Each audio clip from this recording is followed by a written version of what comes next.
Good morning mga ka-inday! Ito na naman ang inday nyo. Nagmamaganda na naman sa harap ng salamin.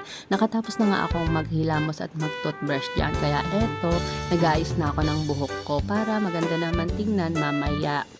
Lagi nga akong nagpoponi at ayaw nilang nakikitang nakabuhaghag yung buhok ko at masyado nang mahaba. Baka mabatas na naman ako sabihin magpagupit ka na. Hish! O diba, ganda-gandahan ang inday. May lakad nga pala kami ngayon ni Popo, kaya ngayon ito magkakape muna ako para may laman ng tiyan ko. Pupunta kasi kami sa hospital ngayon, blood test niya.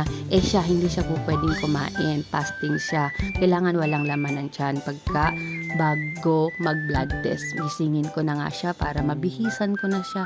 Lalagyan ko nga pala siya ngayon ng diaper, siyempre kasi hindi ko alam kung hanggang anong oras kami sa Nedersol. Kasi palaihi ito baka mamaya maihi na lang siya sa pante. Hi! Kaya kailangan secured. Lagyan natin siya ng diaper. Kailangan kasi ng blood test 2 weeks before ng kanyang appointment para sa every year na check-up. Actually, not every year. Every half year yon. Ito na nga, aalis na kami. Pangit pa nga ng panahon ngayon. Oo, medyo maulan-ulan siya. Ang hirap pa naman ng ganito kapag ka nasa labas tas nagtutulak ka ng wheelchair.